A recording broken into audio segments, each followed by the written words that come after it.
Good morning. I'm here out in Whitefish doing my weekly video on the things that I notice, the things that come up, the things that sort of tap me on the shoulder. And I guess the topic today is focusing on the constants. And I've noticed that I've been doing these videos for 5 years now. And every Sunday morning I come, I sit down, put the video on, start talking to each of you wonderful people who show up, and I can see your face, I can see your name, and I go, hello, I'm so glad you're here. This is one of my constants. It's a way of spending the entire week getting ready for a topic, noticing what I notice, putting pieces together, using my different intelligences and seeing sort of what happens when I talk about these things, right? So, when life is chaotic, when things are changing really rapidly, and it gets a little energetically bumpy like it is right now, what do we do to provide stability?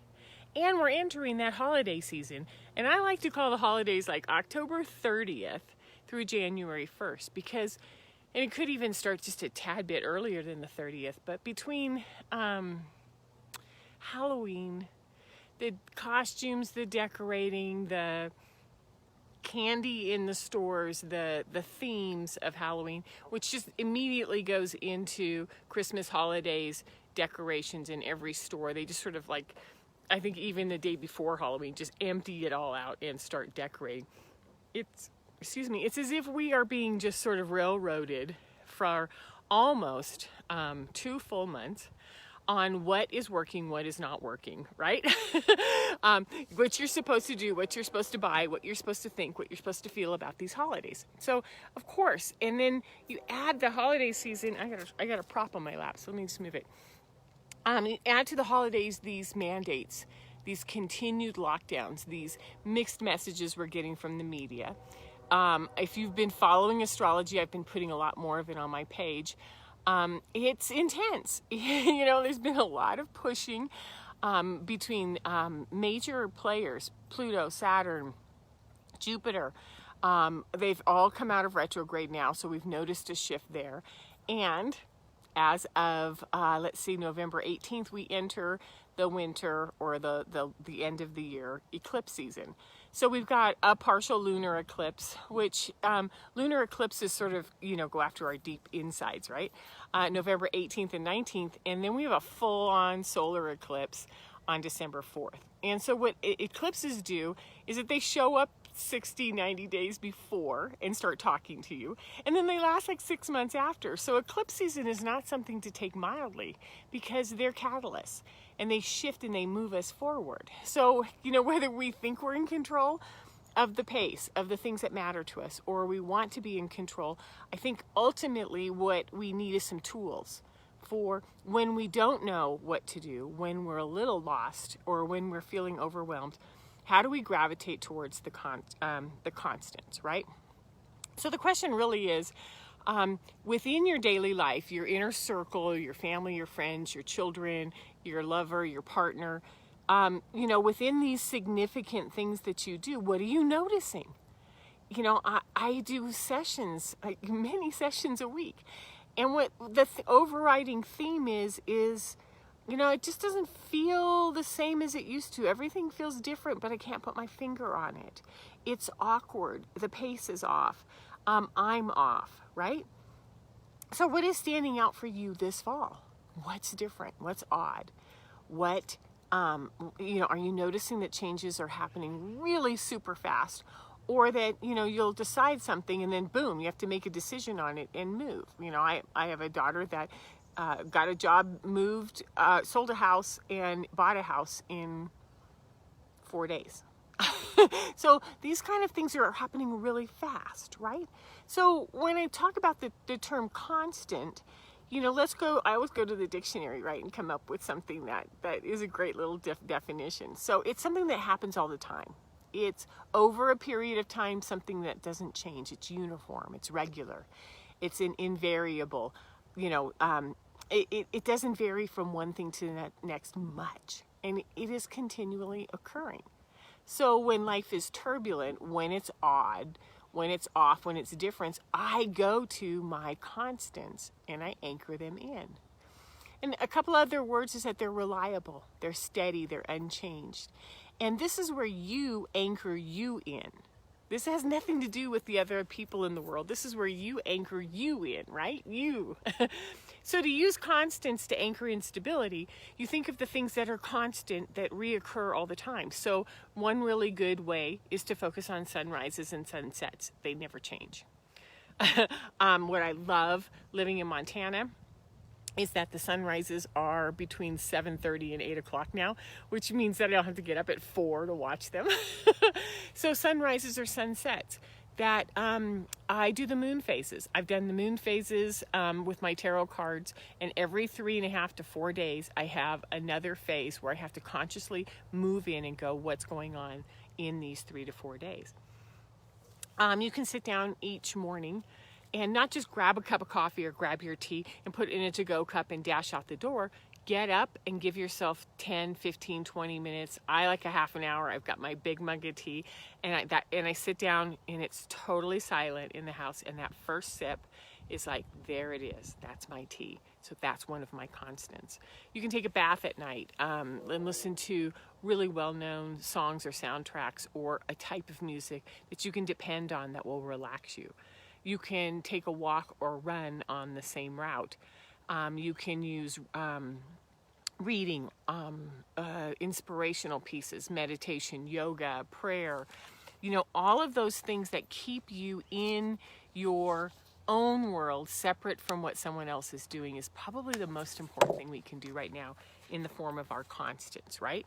So constants give us, and our energy system, our human body, time and space to integrate, to settle, and to relax. So a constant is something that we know we can sort of sink into and go, this is what I needed. Constants teach our body, they teach our mind, they teach our brain, or mind and brain and our soul to open up to presence. So it isn't just sort of like, that's going on, that's going on, that's going on. It's when we sit back and we start to relax and we go, okay, what else am I noticing? And we ease our breath and we start to relax. We allow information to come in and new ways of gathering information. So constants provide a focus for me, for you, to separate from the energy of another. It's on our own. It's what we do to support us. So I have 5 tips, but before I do the tips, I want to show you, this is a prop that I have used before in the past of what overwhelm looks like. This is what it looks like, or this is what contraction looks like, and this is what expansion looks like. So I want to use it in a different form now, which is, what if there's all these things going around and all these touch points and things that are disturbing our sense of self? How do we pull it all in and contract consciously? Which is, I'm not going to be out there touching everything right now.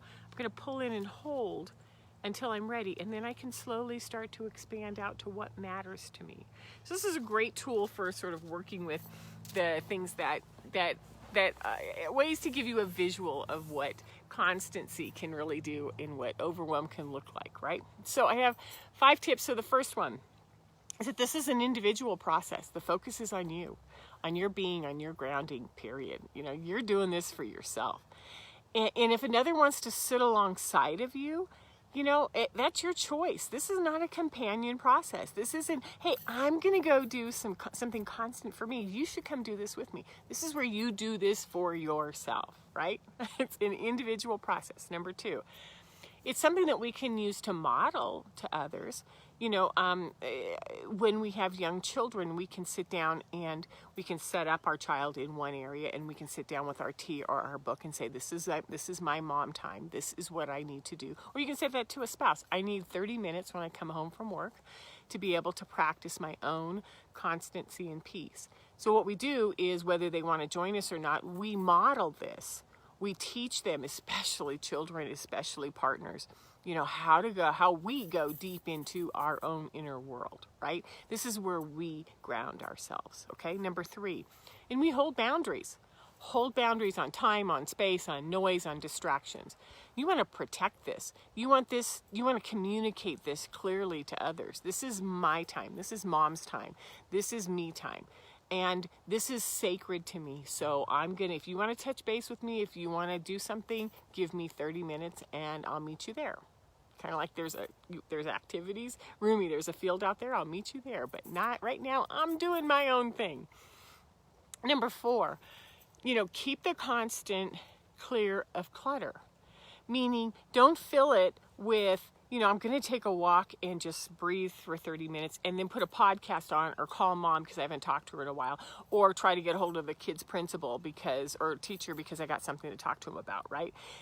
We want to block out the news. We want to block out conversations. We want to block out anything that holds chaotic energy that you're trying to step away from, because when you want to protect this, you want to keep it clear of energetic clutter, right? And number 5, you want to start simple. Create one piece of time, a routine that's cordoned off, a space that's just yours. It's only for you, right?